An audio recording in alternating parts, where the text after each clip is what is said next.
로마서 3장 19절 우리가 알거니와 무릇 율법이 말하는 바는 율법 아래에 있는 자들에게 말하는 것이니 이는 모든 입을 막고 온 세상으로 하나님의 심판 아래에 있게 하려 함이니라. 그러므로 율법의 행위로 그의 안에 의롭다 하심을 얻을 육체가 없나니 율법으로는 죄를 깨달음이니라. 이제는 율법 외에 하나님의 한 의가 나타났으니 율법과 선지자들에게 증거를 받은 것이라. 곧 예수 그리스도를 믿음으로 말미암아 모든 믿는 자에게 미침의 의는 차비라. 모든 사람하였음에 하나님의 영광에 이르지 못하더니 그리스도는 구속으로 말미암아 하나님의 은혜로 값없이 의롭다 하심을 얻은 자 되었느니라. 24절까지. 오늘 교재 36쪽 칭의의 근거입니다. 5절 칭의의 근거. 그래서 그 첫 번째 사람의 선행이 아니다 이렇게 해놨어요. 우리가 앞에 과목을 공부하면서 저를 공부하면서 확인되어진 일이지만 인생의 미덕이나 선행에 발견되지 못한다고 개혁자들은 역설했다.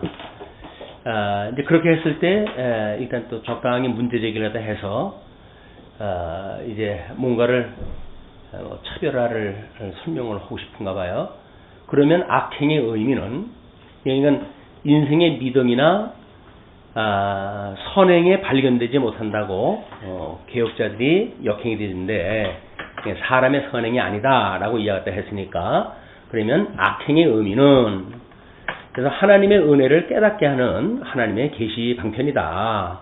그래서 우리는 그래서 죄의 필요성을 말한다. 뭐 이렇게 이야기했다 해요. 그러면 칭의의 근거가 사람의 선행이 아니다라고 이야기했을 때 이제 앞으로 설명을 갖다 해가는데 미리 문제 제기를 갖다 해가지고 뭔가 하고 싶은 얘기가 있어가지고 문제 제기를 갖다 하는데 우리는 죄의 필요성을 이야기한다. 예, 죄의 필요성. 과연 하나님이 우리들에게 죄를 필요해서 주셨는가? 뭐 그런 거 이야기해요. 아까 우리 본문 읽었을 때에도 율법은 우리 죄를 깨닫게 하십니다. 뭐 이렇게 이야기했기 때문에 아마 그런 맥락에서 이제 악행이라고 하는 인간이 하나님 앞에 그 복을 상실했을 때 그런 그 의미가 무엇이냐 이제 그런 그 이야기를 풀어나갑니다. 먼저 합리적인 증명에 있어서 그 의는 금생에서 그러니까 우리 안에 공작된 의는 아무리 고상하고 탁월할지라도 충분하고 변경할 수 없는 칭의 필요 조건들에는 응수하지 못한다 이렇게 이야기했어요. 이거는 우리 금생이라고 하는 그 이야기는 살아있는 동안에 그 이야기고 살아있는 동안에 라는 이야기는 육체를 가지고 있는 동안에 그런 그 이야기고 육체를 가지고 있다고 한다면 지금 그 칭의의 필요 조건들에는 응수하지 못하는 그런 그 부분이 없잖아 있다. 이제 그런 걸 이야기를 하는 거예요. 그래서 영생권의 기초로 되기에 부족한 때문이다. 우리 율법을 완전히 지켜서 행위연하게 규정된 조건을 이행하게 되어지는데 그 영생권의 기초로 되기에는 부족한 때문이다. 그런 그 이야기예요. 우리 사람의 선행이 아니라고는 그런 그 맥락에서 사람이 과연 행위로 의를 이룰 수 있는가라고 하는 그런 이유를 합리적인 증명을 갖다 지금 제시하는 겁니다. 그다음에 중생한 사람의 내적인 의는 그 자체가 이미 그리스도의 공로와 하나님의 은혜의 결실인 때문이다. 뭐 그런 그 이야기예요. 그 다음에 신자들의 최선한 행위라도 죄를 인하여 오염되기 때문이다. 뭐 이렇게 이야기를 해서 우리의 선은 자신을 미화시키기 위한 선이요. 믿음의 행위는 하나님의 의일 뿐이다. 뭐 이렇게 해가지고 일단 그 설명에 대한 걸 보충합니다. 두 번째 성경적 증명에 있어서 칭의의 근거를 사람의 선에 발견할 수 없다는 것을 의문할 수 없을 정도로 역설하였다. 먼저 칭의는 하나님의 은혜로 무상으로 된다고 하였다. 우리 본문 읽었던 그 내용이 포함되어진 겁니다. 로마서 3장 23절 이하 또는 5장 14절로부터 21절까지의 내용이에요. 두 번째, 칭의는 사람이 공작한 의에, 그의 선행에 의하지 않는다고 한다. 그것도 로마서 3장 20절, 4장 2절, 10장 3절, 4절에 대한 근거를 제시했습니다. 또 사람이 율법을 행함으로 칭의되기는 불능하다고 한다. 마찬가지로 로마서 3장 20절, 4장 2절, 10장 3절, 4절의 이야기예요. 설명을 하기를 율법으로 칭의 불능, 뒷부분에서 그러니까 성화인데 율법은 폐해진 것이 아니며 감사 법칙으로 말하는 것이다. 이렇게 이제 해놨어요. 우리 칭의라고 하는 그거를 여지껏 논리적으로 설명이 되어졌기 때문에 뭐 이런 설명이 필요 있는가는 모르겠지만 일단 제기하기를 지금 우리는 이제 우리 소명으로부터 하나님 앞에 중생되어지고 중생되어진 우리들이 하나님 앞에 회개하게 하시고 그 다음에 여기를 보시고 믿음을 주시고 믿음을 보시고 우리 하나님께서 의롭다고 칭해 주신다. 그리고 이렇게 의롭다고 칭해진 성도들을 양자를 삼으신다. 양자되어진 성도들로부터 성화가 되어지고 그다음에 견인에 이르게 되어지고 그다음에 영화롭게 되어지는 것. 이게 지금 구원의 서정이란 말이에요. 구원의 서정. 구원이라고 하는 광의적인 구원을 입을 때에 이런 논리적인 순서를 가지고 우리가 정리가 되어져 있다. 그러니까는 이 양자가 되어지는 것까지 우리가 이걸 끊임없이 협의적인 구원이라고 이렇게 이야기를 했어요. 그러니까 우리는 구원을 받았고, 그렇죠? 이제 협의적인 그런 입장에서 우리는 구원을 받았고, 그리고 이 성화라고 하는 시간 세계 속에서 끊임없이 예수 그리스도의 형상을 닮아가기 때문에 악으로부터 구원하는 과정이 또 있죠. 그냥 구원을 받았고 구원을 받고 있고, 그리고 이 완성이 되었을 때 예수 그리스도와 더불어서 우리 영화의 몸을 입게 되어지는 것이다. 이렇게 되어지고 있는데 이 중간에 있는 칭의에 대한 거를 여기서 이야기할 때 그 근거가 사람이 덕행이 아니다. 어떤 행위가 아니다. 그 이야기예요. 우리 성도가 여기서 나타나는 행위라고 하는 그 이야기는 이 성화라고 하는 과정에서 행위가 나타나지만 사실 이 이론적인 거는 행위의 개념이 포함되어져 있는 게 아닙니다. 물론 회개라고 하는 것을 봤을 때 우리의 이런 그 행위를 포함해 가지고 하나님 앞에 죄를 비일게 되어지는 회개의 장면이 있게 되어지지만 우리 소명, 중생, 회개, 믿음, 칭의 양자가 되어지기까지는 이것이 우리의 논리적인 순서이기 때문에 여기서 어떤 시간 세계 속에서 개입이 되어지는 성화라고 하는 그 이야기는 시간이 필요하죠. 공간이 필요하죠. 그 다음에 형상이 필요한단 말이에요. 이 계시에 있어서. 그러나 이론적으로 우리가 이 하나님의 아들이 되었다라고 하는, 그래서 이 칭의의 어떤 법정 선언이라고 이렇게 이야기를 했잖아요. 이 선언이라고 하는 그 이야기는 우리의 어떤 행위가 드러나기 전에 있었던 선언이기 때문에 이런 시간 세계이고 개입이 되지 않는 이런 개념으로서의 칭의이기 때문에 우리는 성화 과정이라고 하는 그 이야기는 이미 시간과 공간과 형상이라고 하는 이런 그 조건이 만들어지기 때문에 우리가 하던 행위를 만든다고 한다면 시간 세계 속에서의 회개, 행위, 공간에서 이루어지는 행위, 또는 현상 세계에서 이루어지는 행위라고 하는 것이 이 성화 과정에서 이루어지는 거란 말이에요. 그러나 논리적인 순서를 설명했을 적에는 사실은 시간, 공간, 형상이라고 하는 것이 배제되어진 거예요. 그냥 논리적인 순서입니다. 이게 논리적인 순서. 그렇기 때문에 여기서 성경적인 근거를 우리가 재는 걸로 충분하지 않을까. 여기서 뭐 선행이 아니다. 그냥 근거가 선행이 아니다라고 하는 그 이야기는 인간의 선행이라고 하는 것은 이미 죽어져 있던 성도들이기 때문에 하나님의 영으로 살려주시고, 그러고 우리의 중생되어진 성도가 하나님 앞에 회개했을 때 믿음을 주시고 의롭다고 칭해 주시는 일이기 때문에 어떤 행위로 인해 가지고 칭의가 되어진다고 하는 건 논리적으로 맞지 않습니다.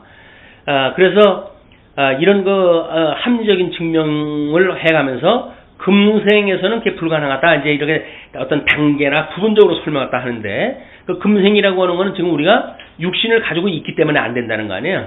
육체의 소유를 가지고 있는 공간 속에서 우리 죄인이라고 하는 형상을 가지고 우리가 이렇게 봤을 때 행위를 통한 칭의는 있을 수 없다. 그런 그 개념이고요.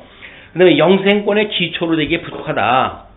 영생을 얻도록 권한을 주시는 기초가 인간의 행위로 해서는 칼빈의 교리에 의할 것 같으면 인간은 전적으로 타락이 되어진 겁니다. 이게 전적 타락. 우리 알미안주의에서는 이걸 부분 타락을 이야기하기 때문에 나름대로 우리가 어떤 구원을 받을 수 있는 기능이 나머져 있다고 그러는 거예요. 그러니까 알미니안주의자들의 질문에 답을 갖다 한다고 하면 뭘까? 칼빈주의자적인 입장에서 보게 되면 우리 인간은 이 아담 이후에 전적으로 다 타락을 해서 완전히 다 죽어버린 거예요. 그러니까 에베소서에서 우리 죽었던 우리를 살리셨다라고 이렇게 이야기를 하지, 죽을 뻔했던 우리를 살리셨다 이렇게 나와져 있질 않아요. 그러니까 죽었던 우리를 살렸다라는 감각이 왔을 때 우리가 하나님께서 의롭다고 칭해 주시고 하나님의 아들로 삼아 주신다고 하는 이 이야기가 하나님의 생명에 우리가 한 생명이 되어지는, 영생을 얻게 되어지는 이런 그 감격은 완전히 죽었다라고 했을 때 이것이 감격적인 거지, 죽을 뚱 살뚱 이렇게 한 거를 하나님께서 어느 정도 우리를 개선시킨다든지 이런 개념으로 우리를 어떤 가운데 의롭다고 칭해 주신다고 한다면 우리는 영생의 그 값이 마치 우리들의 어떤 행위로부터 나왔다고 주장을 하게 되어지기 때문에 하나님의 이 전적 어떤 영광을 위해 가지고 섭리하시는 계시의 어떤 의미를 모르는 사람들이 만들어내는 일들이다. 어떻게든지 인간의 의지를 이야기하고 인간의 공로를 주장을 하고 이렇게 하고 싶은 사람들은 어쩔 수가 없어요. 그래서 우리 어거스틴 시절에 이제 이런 그 현상이 나와져 있던 것처럼 종교 개혁에 일어난 이후에 알미니우스주의와 그다음에 칼빈주의가 나뉠 수밖에 없는 것이, 인간은 꼭 인간의 공로를 주장하려고 하는 자들이 역사 이래 존재해왔다. 그걸 이제 칼빈을 우리가 이제 이 어떤 신학을 존중하는 입장에서 본다고 한다면 우리는 전적 타락을 믿는 사람들이에요. 전적 타락되어져 있는 사람들이기 때문에 어떤 행위가 이런 그 칭의를 갖다 봤는데 정상 참작이 돼가지고 너는 그래도 조금 죄를 저질렀으니까 의롭게 해줄 수 있는 어떤 여지가 있어 라고 하는 건 말 자체가 안 된다는 거죠. 여기서 지금 합리적 증명을 그걸로 한 거예요. 그리고 이제 성경적 증명에서도 그런 건 논리를 주장을 갖다 한 거죠. 그래서 율법으로는 칭의가 불능하다라고 이야기를 갖다 하는데, 그거는 우리 율법이라고 하는 그것은 이건 하나님의 의라고 이렇게 이야기를 했잖아요. 율법은 하나님의 의예요. 하나님이 뭘 좋아하시고 뭘 싫어하시는지에 대한 기준이 되어지기 때문에 율법은 하나님의 의입니다. 그러니까 로마서 1장 17절에 이 복음에는 하나님의 의가 나타나서 이렇게 이야기를 했을 때 율법과 또 다른 하나님의 의가 나타나자는 거예요. 그래가지고 믿음으로 믿음에 이르게 한다. 그러니까 율법이 말하고 있는 기준, 이 기준을 믿는 믿음으로 우리 예수님이 그걸 다 완성하셨다고 하는 믿음에 이르게 되어지는 일이기 때문에 율법과 하나님의 의라고 하는 복음과는 배치 사항이 아니다. 다만 타락한 인간들이 이걸 지킬 수가 없기 때문에 하나님이 손수 하나님의 아들이 이 땅에 오셔서 인간의 모습을 입고 낮아지셔가지고 하나님의 이 뜻을 지키셨기 때문에 이루어진 거다. 그 이야기죠. 율법은 성부 하나님의 입법이라고 그렇게 이야기했잖아요. 입법. 하나님의 그 좋아하시고 싫어하는 게 뭔가라고 하는 입법사항이고, 우리 예수님은 이거를 행하셨단 말이에요. 이 법을. 이건 행하실 분은 우리 예수님밖에 없어요. 성부 하나님께서 입법을 갖다 하시고, 성자 하나님께서 그것을 행법을 하시고, 지금 이제 행정부로 이렇게 나눠나고 있지만, 행정이라고 하는 그 이야기는 입법되어져 있는 법대로의 이제 그 정치가 또 한다는 이야기거든요. 그래서 행정부가 이걸 하고 그 다음에 사법부에 의해 가지고 이 하나님의 의에 대한 심판이 있게 되어진단 말이에요. 이 심판이. 그래서 우리는 성령 하나님께서 인을 쳐주신 그 이후에 예수 그리스도의 이 의를 대신 입어가지고 우리 무죄를 받을 수밖에 없는 거예요. 무죄 원칙에 의해 가지고 칭의를 선언되어진 거다. 그냥 삼위일체 하나님에 의해서 우리가 의롭다고 칭함을 받은 사람들이기 때문에 어떤 이런 뭐 여러 가지 부수적인 방법을 가지고 인간의 행위로부터 이런 칭의의 근거가 될 수 없다든지 뭐 이런 그 일들은 좀 궁색스러운 일들입니다. 우리는 삼위일체 하나님에 의해서 의롭다고 법정 선언이 되어진 사람들이다. 이렇게 보시게 되면 이 칭의의 근거 우리 앞에서도 확인한 대로 그것만큼 확실한 것이 없겠죠. 다음에 이제 그리스도의 의다라고 이야기했다 하는데 뭐 그것은 이 죄인에게 전가되는 예수 그리스도의 완전한 의에서만 능히 발견된다고 종교 개혁자들은 주장을 합니다.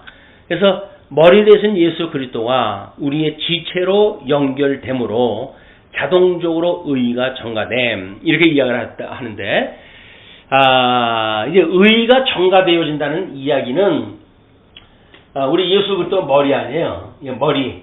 그럼 이 머리에 한 몸을 이루게 되는 성도는 이게 지체란 말이에요. 지체. 이게 주님의 몸된 교회의 몸이 되어진 몸이죠. 그렇기 때문에 이런 예수 그리스도의 이제 예수 그리스도가 하나님의 의로 오신 분이니까 예수 그리스도와의 여기서 설명이 뭐라고 그랬냐면 지체로 연결됨으로 자동적으로 의가 전가되어졌다 이렇게 이야기하잖아요. 근데 자동적으로 의가 전가되어졌다고 보는 거는 뭔가 조금은 기계적으로 또는 논리적으로 이게 우리가 앞에서 이 조건이 뭐예요? 우리가 이제 거기서 이야기했을 때 예수 그리스도가 우리의 지체로 연결됨으로 그럼 연결되어진다는 게 뭡니까? 이 연합이에요. 연합. 한 몸을 이룬다는 거거든요. 그러니까 연합이라고 하는 그런 그 의미가 한 몸이라고 하는 이야기고 한 몸이라고 하는 그 이야기는 이게 한 생명에 우리가 포함되어진다는 거야. 예수 그리스도의 생명으로 우리가 하나가 되어졌다는 이야기거든요. 그냥 자동적으로 의가 전가되어지는 것이 아니라 예수 그리스도 안에 우리가 들어가게 되어져서 하나님의 의신 예수 그리스도 때문에 우리들은 그냥 이 칭의를 입게 되어진 거지 우리가 연결되어지고 그러므로 해가지고 자동적으로 이게 전가되어지는 뭔가 전해지는 이런 개념으로 보는 거는 설명에 있어서 우리가 조금 경계했다 할 이유가 있다. 우리 예수 그리스도 연합이라고 하는 그 이야기는 예수님이 우리 몸에 연결되어진 것이 아니라 예수님이 우리를 불러내가지고 당신 생명에다 우리를 붙여준 거예요. 예수님이 주가 되고 그 다음에 그 예수님의 연합되어지는 성도들은 거기에 우리 예정에서도 그렇게 이야기를 하잖아요. 예수 그리스도가 우리 이제 중보자 예수 그리스도의 예정의 대상이라고 한다면 우리는 이 대상의 내용이라고 이야기를 한단 말이에요. 그렇기 때문에 이 대상이라고 하는 그거는 예수 그리스도를 이야기를 하고 이 내용이라고 하는 그 이야기는 대상 안에 들어가 있는 걸 포함을 했다 하는 거지 이렇게 몸은 의고 그 다음에 교회가 뭔가 전가되어져 가지고 내용물의 바깥에서 이렇게 있는 것 같은 이런 개념하고는 약간 다른 거예요. 우리가 이 하나님의 의를 입는다고 하는 그 이야기는 예수 그리스도 안에 푹 들어가기 때문에 만들어지는 거예요. 그냥 붙들려가지고 목숨이 붙들려져 있기 때문에 목숨을 따라가지고 우리 지체가 이렇게 전가되어지는 그런 개념이 아니라 예수님의 죽으심으로 해가지고 우리를 감싸 안았어요. 사망이 생명에 상침받아졌다라고 하는 그 이야기는 예수님이 우리를 당신 품에 안아버렸기 때문에 뭘 전가되어진다든지 그런 개념이 아니에요. 그냥 예수님의 의인이 되어졌기 때문에 예수님을 보시고 우리를 의뢰서 칭해 주시는 것 뿐이에요. 그게 아마 이런 어떤 설명 방식에 있어서 오해의 여지가 있다. 정리를 갖다 하는데 근접한 근거, 그래서 이 그리스도의 의, 예수의 의를 내게 덮어 씌워서 의롭다 한다. 요게 그거예요. 사망이 생명에 상심받아졌다. 덮어 씌운다. 라고는 그런 그 개념이지. 매달려져 있어가지고 거기다 뭔가를 집어 넣어가지고 되어지는 개념이 아니다. 전가시키는 개념이 아니다. 더 이제 근접한 것은 우리의 믿음을 보고 의롭다고 한다. 그건 우리가 이제 구원의 서정에서 앞단계에서 이야기한 거니까. 그리고 일하는 것이 없이 하나님께 의로 그리스도의 의의 전가 이렇게 설명하다 하는데 의의 전가 기초는 우리의 그리스도에게 연합함이다. 의의 전가라고 하는 그 이야기는 그리스도에게 연합함이다. 그 안에 우리의 신비적 연합이 있기 때문에 있는 것이다. 그 의가 우리한테까지 왜 전가되어지는가라고 하는 개념은 우리가 예수 그리스도 안에 있기 때문에 우리의 신비적 연합이 있기 때문에 우리가 의가 전가되어진다는 기초가 설명이 되어지는 거지. 그것이 뭔가 단계적으로 이렇게 한 몸이 되어지고 예수 그리스도가 우리 몸에 뭐 붙고 이런 개념으로 설명이 되는 게 아니란 말이에요. 그리고 예수 그리스도가 머리면 머리의 지체가 연결되어지는 거지. 우리의 지체가 머리로 연결되어지는 거지. 지체에 그리스도의 머리가 연결되어지는 그런 개념도 아니다. 머리 대신 예수 그리스도. 뭐 우리가 이제 구약 성경에서 할례와 유월절의 개념도 마찬가지죠. 할례라고 하는 것이 누구에게 속했는가의 개념이라고 그러지 않았어요. 그럼 누구에게 속했는가라고 하는 그 이야기는 열조에게 속한 언약자손이다 그 이야기예요. 그걸 할례의 언약이라고 이렇게 이야기를 했고, 그리고 그렇게 할례로 인해 가지고 언약자손의 머리 대신 열조에 속해져 있는 사람들이 애굽에 내려갔다가 출애굽을 갖다 했을 때 할례를 받음으로 해가지고 유월절을 지킴으로 해가지고 언약자손인 걸 다시 기억을 갖다 하는 일이란 말이야. 마찬가지로 예수님이 세례를 받으심으로 우리가 이 예수 그리스도와 함께 죽고 함께 사는 그런 세례를 통해 가지고 우리는 예수님과 한 몸이 되잖아요. 그러니까 그 세례, 예수님과 함께 죽고 함께 산다라고 하는 그 이야기는 이게 어떤 신비적 연합의 개념으로 봤을 때 동시적인 걸로 보는 거예요. 뭔가 우리가 중생되어진 사람들이 따로 있고 그래서 의가 전가되어지고 그 이후에 이게 전가되어지는 의의 상태가 되어지는 것이 아니라 우리는 예수 그리스도와 함께 죽고 함께 살음으로 해서 우리가 이렇게 신비스러운 연합이 되어졌다. 한 몸이 되어졌다 그 이야기예요. 그렇기 때문에 그 의를 보시고 하나님께서 의롭다고 칭해 주시는 거다. 그 다음에 우리의 죄책이 그리스도에게 옮겨간다는 상대적 전가다. 이제 우리들의 죄책은 행위언약으로 말미암은 것이니까 그것이 대속이라는 거지요. 우리 죄를 대신 속해 주신 것이 예수 그리스도의 사역이기 때문에 그게 대신 속해줬다 그 이야기예요. 그러니까 대신 속해줬다고 하는 은혜의 감격, 영생을 얻었다, 구원을 받아가지고 하나님의 아들이 되어졌다라고 하는 그런 그 이야기는 우리가 죽었던 우리란 말이에요. 죽었던 우리를 우리 예수님께서 우리 하나님을 믿는 믿음으로 우리를 초청을 갖다 해가지고 영생을 갖다 주신 분이기 때문에 우리 죽었던 우리를 살리셨다. 죽었던 우리를 살리셨다라고 하는 그런 그 입장에서 봤을 때 소위 여기서 말하고 있는 우리들의 죄책, 죽었던 우리들을 살리신 그런 그 분이 우리의 모든 죄를 율법을 해야 하나님 앞에 의롭다고 칭하는데 어떤 율법도 하나 이룰 수 없는 우리들이기 때문에 예수님께서 이걸 다 이루셔가지고 율법의 모든 욕을 다 들어주셨어요. 그래서 이 율법을 제대로 지키지 않으면 너 죽어 라고 하는 그런 정죄 기능에 의해서 예수님이 돌아가신 거예요. 우리들의 대속이라고 하는 것은 율법의 정죄 기능을 충족시켜 주시고 그리고 이제 우리들에게 이런 사죄 기능에 의해 가지고 생명에 이르게 했다. 그 다음에 그리스도는 우리의 의라고 말하였다. 그리스도는 우리의 의다라고 이야기했다 하는데 그러니까 이걸 왜 우리의 의라고 했을까? 예수 그리스도 우리 로마서의 논리를 보게 되면 하나님의 의라고 그랬어요. 하나님의 의. 그러니까 성부 하나님은 영광의 본체가 되시고 그 다음에 성자 하나님은 영광의 광채가 되신 분 아니에요. 그러니까 하나님의 의라고 했을 때에 이 하나님의 의는 성부 하나님 영광의 본체가 되시는 성부 하나님의 광채로서의 예수 그리스도. 그래서 이걸 하나님의 의라고 그랬단 말이에요. 이분이 하나님의 의예요.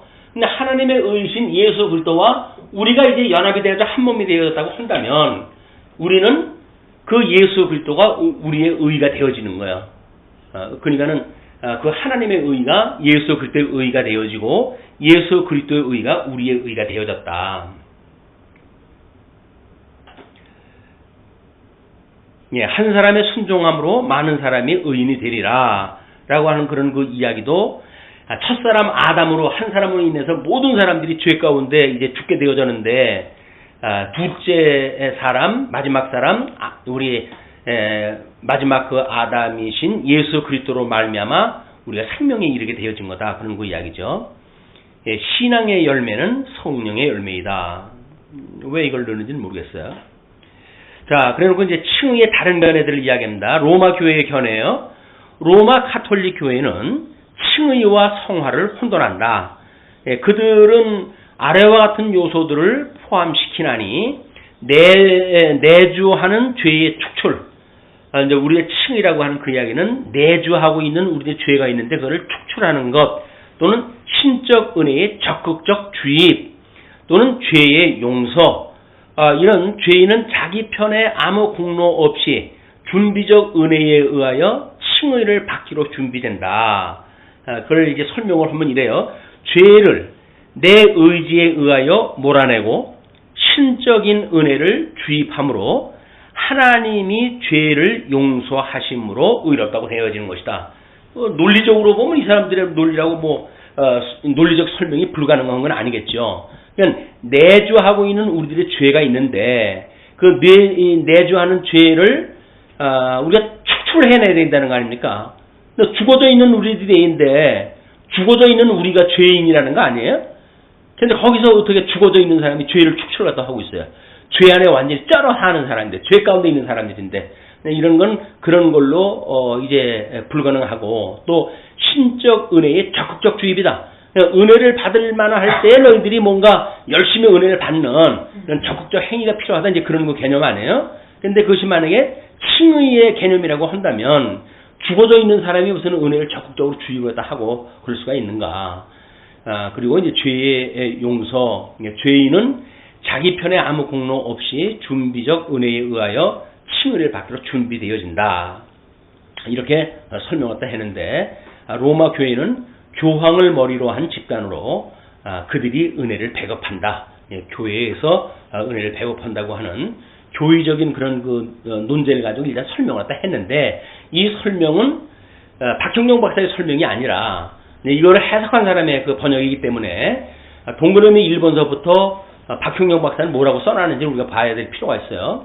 우리는 칭의를 신자가 전가받은 그리스도의 의를 근거로 하여 재판적으로 의롭다고 선언하시는 하나님의 법정적 행위로 본다. 근데 저들은 이것을 내재적 은혜의 주입으로 본다. 그러니까 우리는 하나님의 이 절대 객관적 그래서 법정적 행위로 보는데 반해서 저들은 이걸 인간 내재적 은혜의 주입으로 본다. 이런 이야기니까 객관적인 것과 주관적인 것 우리 하나님의 초월적 하나님의 사역과 또는 내재되어져 있는 인간이 뭘 갖다 할 수 있다고 하는 그런 개념으로 보는 것하고 구분이 되어지겠죠. 두 번째, 칭의의 공로적 근거에 관하여 두 편이 다 이것은 그리스도의 공로라고 말을 갖다 한다.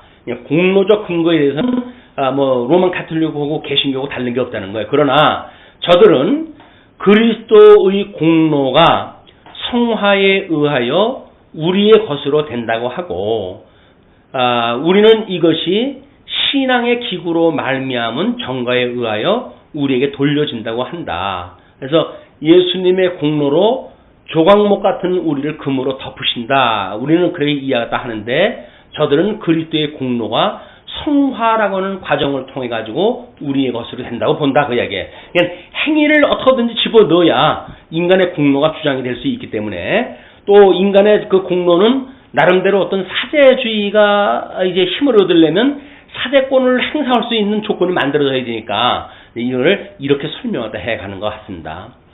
다음에 신앙의 성질과 직무에 관해서 우리는 신앙을 기구라고 말하고, 그 다음에 저들은 이것을 칭의의 시작과 뿌리라고 말한다.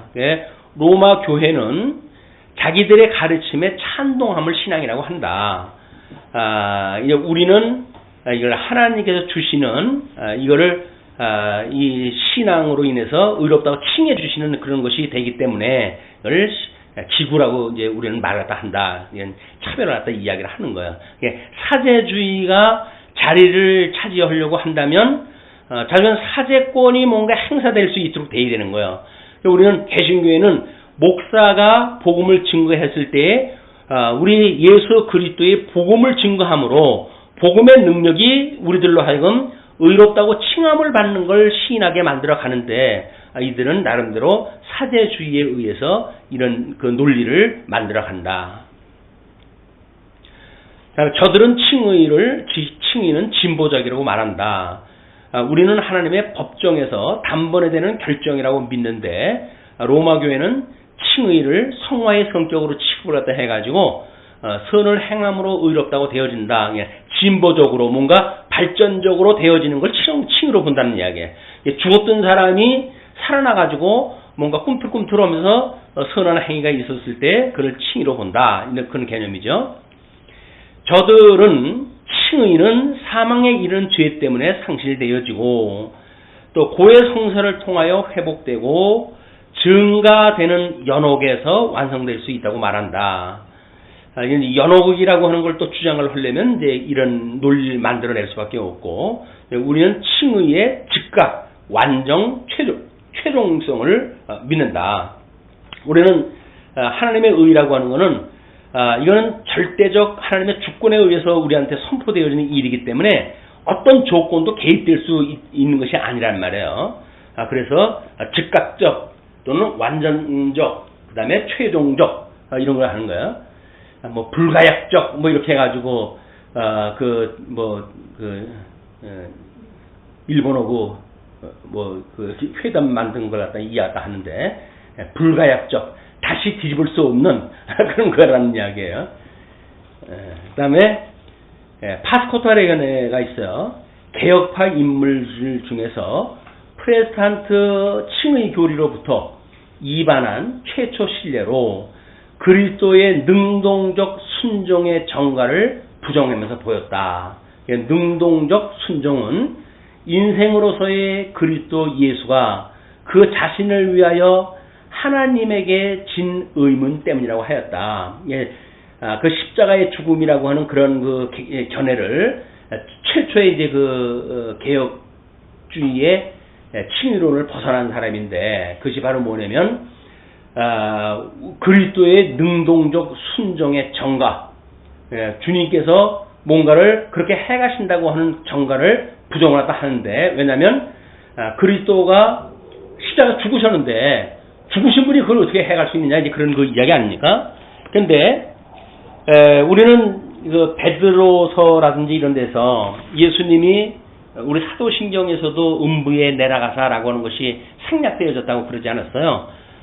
그런데 이미 서구에 그거를 없이하다고 주장을 갖다 했던 그 알미니안주의자들도 다시 이게 회복되어져 있는데도 불구하고 대한민국의 기독교서만 음부에 내려가사라고 하는 그 성구가 완전히 생략되어진 채로 있는 거예요. 그런 것 때문에 이런 이제 오해가 만들어지는 겁니다. 음부에 내려갔으면 그분은 돌아가셨기 때문에 아무것도 못 하시는 분인가.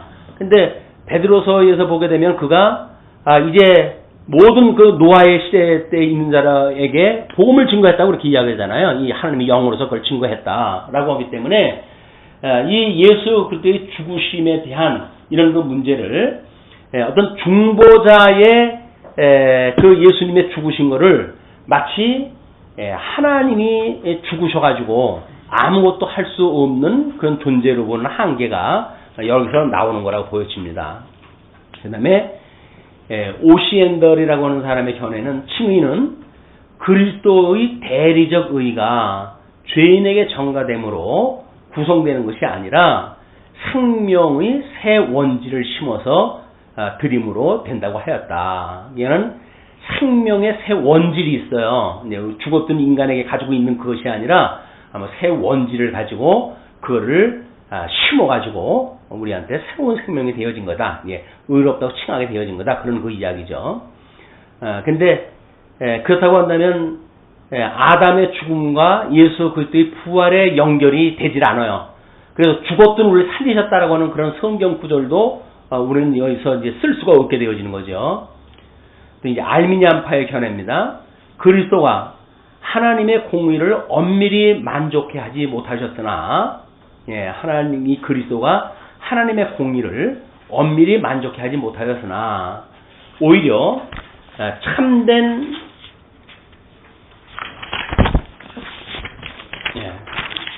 참된 화를 행하셨더니 그것이 은혜스럽게도 하나님에게 만족으로 수납되고 반응을 일으켜서 사죄하심으로 칭의하시게 되었다. 불완전하다고 하는 건 무슨 의미죠? 우리 인간이 뭔가 공로로 충족되어지는 그것이 있을 때 이제 완성이 되어지는 거니까. 그래서 실제로 예수의 죽으심이 만족을 주지 못하지만 하나님의 은혜로 만족함이 수납되어졌다라고 말하는 개념은 인간의 어떤 그 공로의 의지를 이제 염두에 두고 하는 이야기예요. 예수 그리스도가 십자가에서 돌아가신 사건이 하나님께서 원하시는 그 율법을 다 이루시는 일에 부족한가라고 하는 문제제기가 되어지는 겁니다. 그러나 우리는 예수님이 다 이루셨다라고 선언하시고 십자가에 돌아가셨어요. 그리고 그걸 더욱 굳게 해가지고 오시는 그날까지 이 율법을 더욱 굳게 해가지고 모든 사람들 죄 가운데 집어넣으시고 여전히 그 일을 갖다 수행하다 하고 계시기 때문에 그런 완전성을 믿지 않으면 이 사람들은 예수 그리스도로 말미암은 칭의의 은혜를 잊고 살아갈 수가 없는 사람들입니다. 그다음에 술라이어 마커의 견해는 신앙으로 칭의된다고 하면 죄인이 그리스도 신자로 전향하여 선한 사람으로 될 것을 예상하고 죄인이 하나님과 그리스도의 생활 조류에 합류됨을 의미한다. 그래서 뭔가 신앙이라고 하는 것을 이 칭의에 앞서 있는 그 신앙, 그 전제되어진 신앙의 개념으로 보지를 아니하고 광의적인 신앙의 개념으로 봤을 적에는 말이 꼬이잖아요. 그러니까 그 신앙으로 칭의된다고 하면 죄인이 그리스도 신자로 전향하여서 선한 사람으로 될 것을 예상하고 그냥 성화의 삶을 살아가게 될 것을 예상하고 죄인이 하나님과 그리스도의 생활 조류에 합류됨을 의미한다라고 봤다.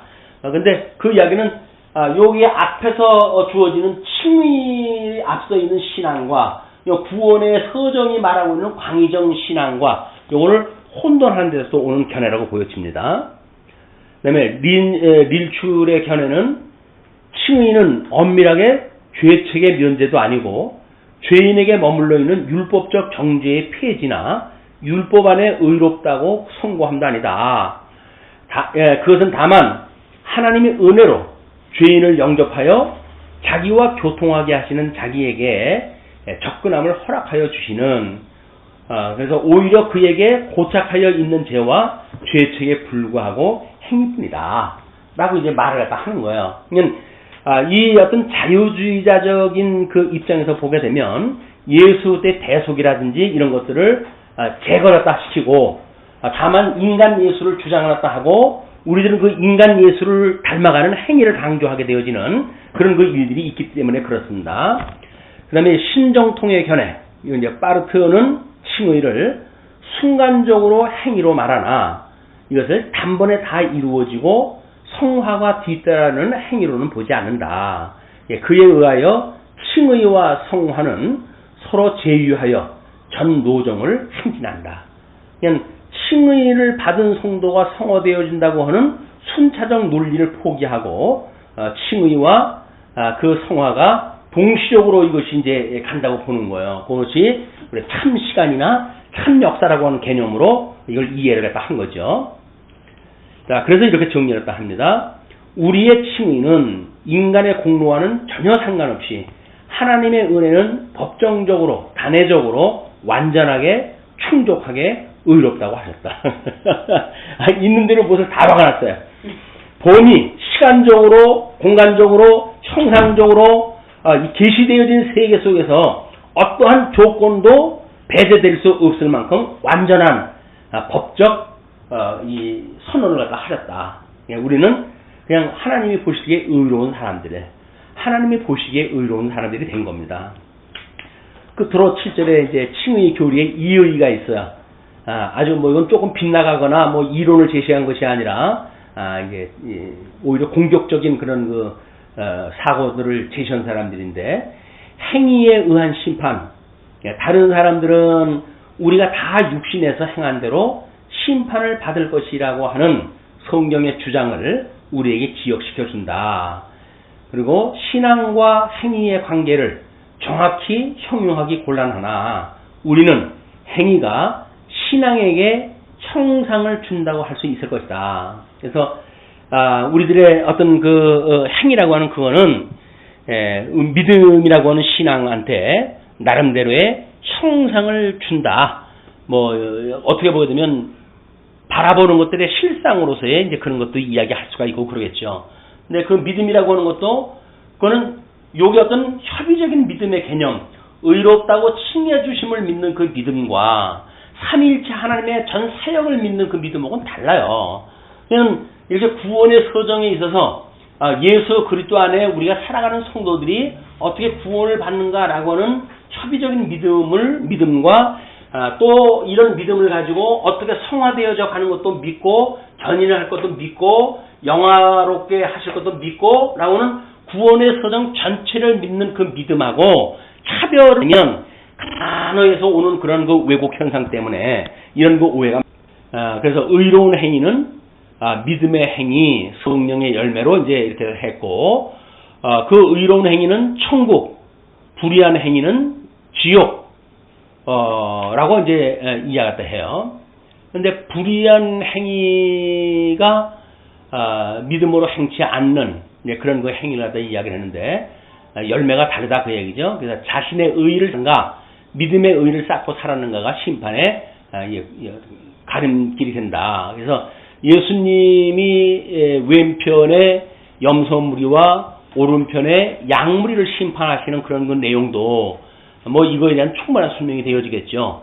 내가 주를 위해서 이것도 하고 저것도 했습니다 라고 했을 때 주님께서는 너를 도무지 모른다 라고 선언을 갖다 했고, 저는 주 앞에서 한 것이 없어요 라고 했던 자에게는 오히려 작은 인자에게 한 것이 곧 나에게 한 것이야 라고 해서 그들의 행위의 문제에서 자유를 주시는 그런 그 모습을 우리가 보게 되어집니다. 두 번째, 은혜로 구원 얻음을 믿으면서 오히려 관념의 성경은 죄인이 은혜로 구원 얻은데 칭의는 법률 행위인고로 그가 은혜를 제외한다고 한다. 말 되죠? 우리 구원이 은혜라고 해가지고 그런 은혜의 감격을 이야기를 하는데 하나님께서 너가 의롭게 되어진 것 칭의 그런 그 이야기는 이것이 그냥 법정 선언이야. 우리 오해에 빠지기 쉬운 그런 개념이 여기에 들어가져 있는 거죠. 그렇죠? 칭의를 받았는데 나는 의로워졌어. 내가 내 어떤 행위하고 무슨 상관이 있다고 지금 그러는 거야? 라고 말을 갖다 허물어 해가지고 우리에게 주어진 이 율법의 욕으로부터 자유로워졌다고 해가지고 기회로 삼는 우리에게 주어진 자유를 육체의 기로 삼는 거를 사도 바울은 로마서에서 그걸 전부 경계를 했다. 그런데 그런 경계와 상관없이 인간이 가질 수 있는 오해, 그것이 바로 뭐냐면 이 법정 칭이라고 한다면 이건 은혜성이 배제되어지는 거다 그 이야기거든요. 근데 구원의 서정이라고 맥락을 보게 되면 이것이 전부 하나님의 은혜예요. 우리를 죽어져 있는 우리를 부르신 것도 은혜의 소명이고 죽었던 우리를 살리신 것도 은혜의 섭리고 우리를 회개신 것도 하나님의 은혜의 섭리고 믿음이라고 하는 것도 은혜의 섭리고 은혜의 섭리가 아닌 것이 없어요. 그러니까 구원이라고 하는 건 만사가 다 하나님의 은혜로 되어진 거라니까요. 거기서 뭐 칭의 법정 은혜라고 해가지고 칭의가 왜 은혜가 아니에요.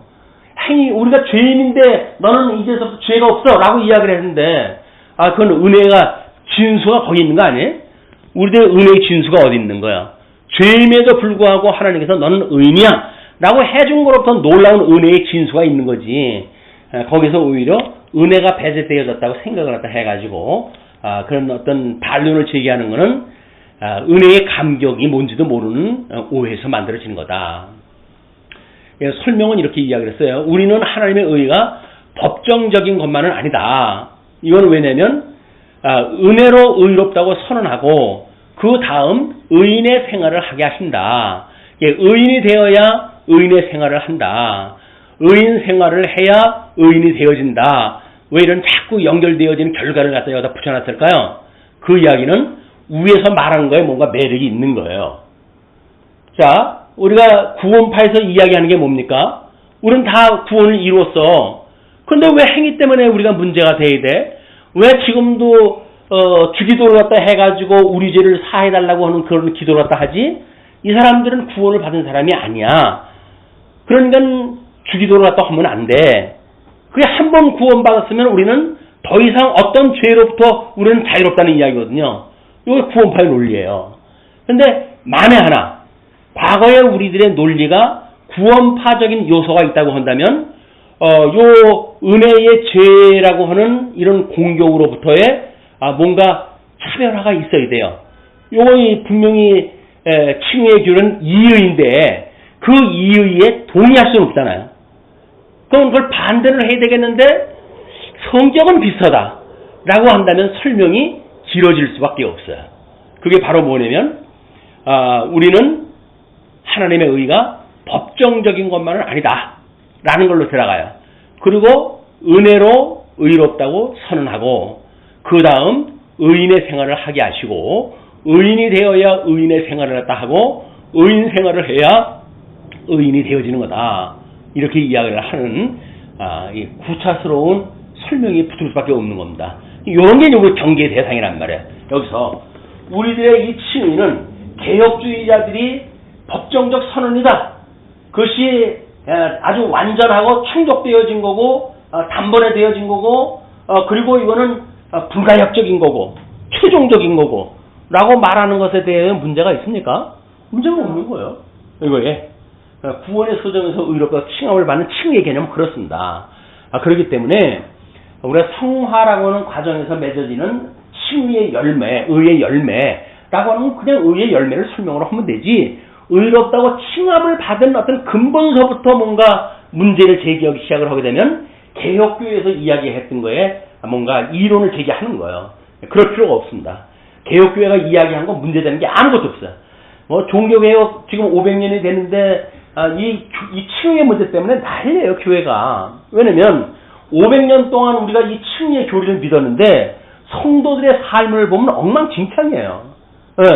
의롭다고 칭함을 받는데 뭐가 문제야? 이것이 구원파만의 문제가 아니라 대한민국의 모든 교회의 문제입니다, 이게. 근데 왜 이게 문제가 되어졌을까? 이것이 연결되어진 논리 속에서 설명되어지는 것이 아니라 그걸 어떤 명제적으로 이신칭이라고 하는 교리로 제시가 되어진 거예요. 근데 믿음으로 의롭다고 칭함을 하는 게 맞다니까요. 행위가 근거가 되어지는 게 아니에요. 다만 그때는 로마 교회에서 공로주의를 이야기했기 때문에 그 공로주의에 반대되어지는 이신칭의를 제시를 할 수밖에 없어요. 그게 개혁이니까. 종교 개혁자들이 그렇게 개혁이 됐으면 우리는 그 이신칭의의 개념이 어떤 교리적인 우리의 신앙으로 확장되어지는가가 그동안 우리의 연구가 됐어야지. 이제는 공로주의를 배제시켜 놓고 개혁교회가 이제 성장을 했으니까 개혁교회적인 성화의 열매까지 맺어지는 것이 교육이 돼야 되는데 여전히 구호의 끝인 거야. 이신칭의라고는 구호의 끝인 거야. 그래서 5.16 나가지고 이러고 저러고 선언을 갖다 하잖아요. 그러니까 선언이라고 하는 그런 공식적 형식적인 선언은 의미가 없어요. 여기서 말하는 건 형식적인 선언이 아닙니다. 이 법정으로 해가지고 법정적 이 칭의에 대한 선언은 그게 형식적인 선언이 아니에요. 하나님이 진심을 담아가지고 선언을 갖다 하신 거야. 너는 이제 죄가 없어. 그 이야기예요. 죽었던 우리들을 향해서 하셨던 법정 선언이에요. 거기에서 은혜가 만약에 못 느껴진다고 한다면 이건 항우장사라도 말릴 데가 없어요. 왜? 그걸로 만족하다고 한다면 어쩔 수가 없지. 그게 은혜의 감격이라고 한다면 하나님의 아들이 되어졌다고 하는 그것만 가지고도 우리가 이건 매일같이 엎드려가지고 살아갈 사람들 아닙니까? 아니 어떻게 이 흙으로 만들어가지고 이 죄인 중에 죄수 같은 우리들을 하나님의 아들을 삼아주셨단 말이에요. 그 하나님의 아들이 되어졌다고 하는 그 감격만 가지고도 이신층이야 라고 하는 걸 뻔뻔스럽게 악을 행하면서 당당하게 생각할 사람들이 없다. 부족한 것이 끊임없이 우리가 우리에게 죄인들을 사해준 것처럼 우리 죄를 사해주세요. 우리를 시험에 들게 하지 말아주세요. 우리를 악에서 구해주세요.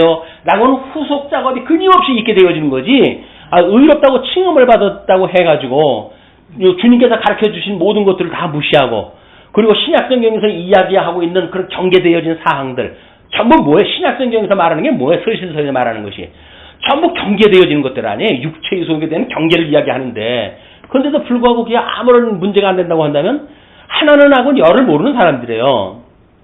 협의적인 층에 대한 개념에 빠져가지고 성경 전체가 말하는 것이 뭔지를 모르는 이런 아주 문외한적인 그런 그 일이다. 성경에서 말하고 있는 칭의의 개념만 알아도, 또는 여기서 말하는 구원의 개념만 알아도 우리는 은혜의 감격을 가지고 인생의 본분이 뭔지를 안단 말이에요. 인생의 본분이. 그렇지 않으니까 세상하고 다를 게 아무것도 없다니까요. 교회에서 뭐 지금 이 대형화되어지고 있는 교회, 세속화되어지고 있는 교회 모든 것들이 이런 데 오해로부터 만들어지는 거예요. 다음에 그 죄인의 대용이 허용된 것, 죄책 있는 죄인을 위하여 대신 속죄가 허용된 것은 은혜의 행위였다. 자꾸 뭐 은혜를 어떻게 딱 붙이든지 이렇게 하려고 말을 갖다 애를 쓰는데 그냥 은혜예요. 다 은혜. 구원이 은혜인데, 은혜의 선물인데 그 은혜의 선물을 쪼개가지고 은혜라고 하는, 구원이라고 하는 거를 은혜의 선물로 받았어. 그를 열정학으로 나눴는데 어떤 건 은혜가 아니고 어떤 건 은혜고 그렇게 되어집니까? 구원이라고 하는 걸 한 덩어리로 보면 이게 하나님의 은혜 아니에요. 근데 뭐 거기서 굳이 은행이 아니 따질 게 뭐가 있어. 구원이 하나님의 은혜인데, 선물을 은혜로 받았다고 한다면 설사 내가 싫어하는 부분이 있어도 그게 은혜의 선물인 거예요. 그걸 무슨 이거는 좋고 이건 나쁘고 아주 선별적으로 해가지고 받아들인다든지 아주 불량스러운 그런 그 일입니다. 그 다음에 그리스도의 대리적 순종과 순환이 무한한 은혜의 사역이다. 맞지? 은혜 맞지? 이제 그걸 자꾸 강조를 갖다 해줘요. 그 다음에 무가치한 죄인들에게 정가는 은혜의 조치이다. 정말 값없는 우리들한테 하나님의 의의 정가를 갖다 했는데 이게 은혜의 조치가 아닌 뭐란 말이냐. 답답하다. 그런 이야기예요. 그다음에 신자들의 의인 대우는 하나님의 은혜의 표현이 아닐 수가 없다. 하나님의 그런 사랑의 표현을 너희들 그럼 모르냐? 아주 간절한 마음으로 지금 설명을 딱 합니다. 네, 불경건한 처사, 죄인을 의롭다고 선언하는 때문에 불경한 처사라고 비난되는 때가 있다. 네, 값없는 공작과 값없는 징역, 죄인들의 소유로 되게 할 의도로 값없이 공작되었고 그들에게 값없이 증여되는 것이다. 이걸 설명했다 할 때 천국 비유를 갖다 했어요. 포도원 일꾼으로 해가지고 6시, 9시, 11시, 3시에 오는 사람 모두가 한 달란트에 주어지게 되어졌는데 뭐가 그 값없는 공작과 값없는 증여라고 하는 이론이 있을 수 있단 말이냐 라는 걸로 일단 문제제기를 갖다 했어요. 그러니까 죄인들의 소유로 되게 할 의도로 우리에게 값없이 공작되었다. 그런 그 이야기예요. 우리들 죄인들한테 우리들의 칭의가 되게 하기 위해서 의도로 값없이 그걸 공작되었다. 그렇기 때문에 그들에게 값없이 증여되어지는 것이다. 그렇기 때문에 값이 없다. 값이 어떻게 대치될 수 있는 것이 없다라고 하는 그런 그 이야기는 불경건한 처사다. 뭐 그런 그 개념으로 해석을 한 거예요. 어떻게 보게 되면 부모님들이 우리들에게 재산을 증여했다 할 때 내 재산인데 내 새끼 준다는데 뭐가 문제가 있어? 그렇게 준다고 한다고 했다면 그거는 세상법적으로 봤을 땐 그 증여가 문제가 있는 거다. 그걸 증여세를 낸다든지 죄책에 대한 뭔가 책임을 갖다 뭔가 져야지 그것이 없이 준다는 말이 맞느냐? 뭐 그런 논리를 전개를 갖다 가는 거죠. 그 다음에 행위 언약의 대리적 성취다. 정과되어는 것은 그리스도의 자신적 주관적 의가 아니라 행위 언약의 대리적 성취의 효과이다. 근데 행위 언약만이 아니라 은혜 언약이라고 하는 것이 포함이 되어져 있는 거예요. 그래서 아담에게 주었던 양대 언약, 그 양대 언약이 회복되어지는 성취의 효과로 봐야 거기에는 행위 언약도 은혜 언약도 다 포함되어진 개념으로 이게 설명이 되어지는 거예요. 행위 언약으로 인해 가지고 우리 아담의 그 양대 언약이 상실되어졌잖아요. 그 상실되어진 거를 예수 그리스도께서 모든 율법을 다 이루심으로 해가지고 이제 행위 언약의 값을 다 치렀단 말이에요. 그리고 그 은혜 언약으로 해가지고 죽었던 우리를 은혜에 참여케 하셨던 일이기 때문에 양대 언약의 성취의 효과로 이걸 확장해서 보게 되면 뭐 이런 구차한 설명이 필요가 없다. 그 다음에 상 받을 만한 공로가 죄인들에게 증여가 된다. 우리 불경건한 처사로 해가지고 이 치부가 될 일인가요? 상 받을 만한 공로가 죄인들에게 증여가 되어진다. 이거는 죄인인데 그래서 상까지 받을 만한 어떤 그런 것이 있다고 한다면 뭔가 불로소득에다가 거기다가 더 뭔가를 끼워서 주는 그런 거 일이 아니냐. 뭐 이런 거 일로 인해 가지고 불경건한 처사다. 뭐 이렇게 이제 해석을 하는 사람들이 있다는 거예요. 그리스도에게 은혜의 찬송이 돌아가게 하기 위함이다. 예, 그리스도에게 은혜의 찬송이 돌아가게 함이지 우리들한테 칭의라고 하는 그런 것이 정말 법정적으로 해가지고 온당한 건 아니다. 그렇게 해서 하나님의 은혜의 찬송을 돌리게 하는 근본적인 상위의 개념을 동의하다 하되 법정적 칭의에 대한 것을 약화시키는 이런 음모가 있을 수 있다는 거야. 우리는 만에 하나 이것이 법정적으로 그냥 값없이 우리한테 그냥 몽땅 놔둔 거다.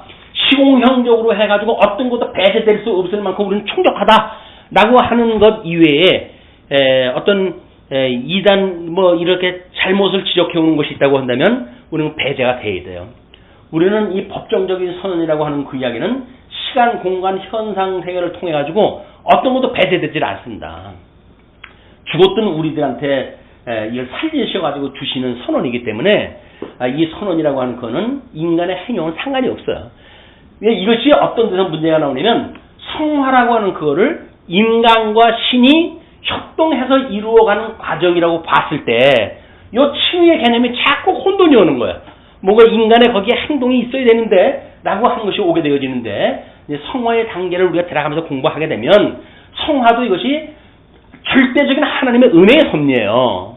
인간이 해가는 게 없다니까. 그러니까 자유의지라고 하는 하나님의 절대 주권과 인간의 의지라고 하는 두 가지 문제가 해결되지 않는 한 이런 알미니안주의자들이나 다른 신학에서는 공격이 끊임없이 있을 수밖에 없어요. 그러나 칼빈이 봤던 세계관, 하나님의 절대 주권, 그게 제시가 되어지는 거예요. 그리고 그 주권 영광을 계시하시기 위한 하나님의 이 방법적으로 해가지고 이제 그 주권 섭리를 갖다 이야기하는가 하면 그 상위의 목적적으로 해가지고 하나님의 영광의 선포다.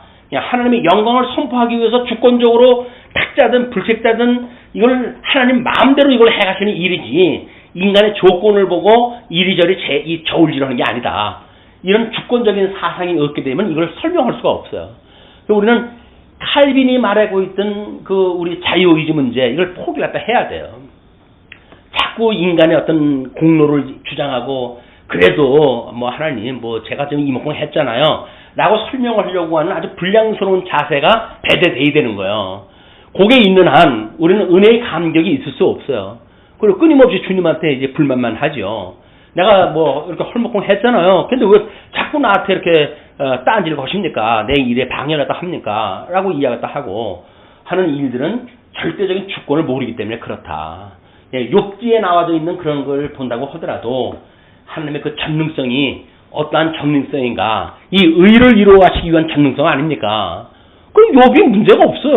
뭐 의인이 되어졌든 뭐든 상관없어. 하나님께서 당신이 영광 계시하시기 위해서는 직원을 얻다가 빼시는 거예요. 그게 하나님의 섭리의 방법인데 그걸 뭐 인간이 개입을 갖다 해가지고 그래도 뭘 그래도해 그래도가 이 성화의 과정에서 인간과 하나님이 뭔가 협동으로 한다라고 하는 문제가 만들어지고 이 문제에 성화를 갖다 해갈 때 그런 그 기준이 뭔가라고 했을 때 이제 우리의 도덕법이라고 하는 것이 여기에 개입이 되어져요. 근데 그 도덕법도 성경에서 말하고 있는 도덕법이 그게 아니에요. 아담에게 주어졌던 그 3대 언약을 어떻게 이루어 가는가에 대한 문제이기 때문에 이분들이 지금 성경 전체를 보는데 함정이 있기 때문에 그런 문제가 있을 수밖에 없다. 설명을 하나하나 해가면서 그 문제가 해결이 되리라고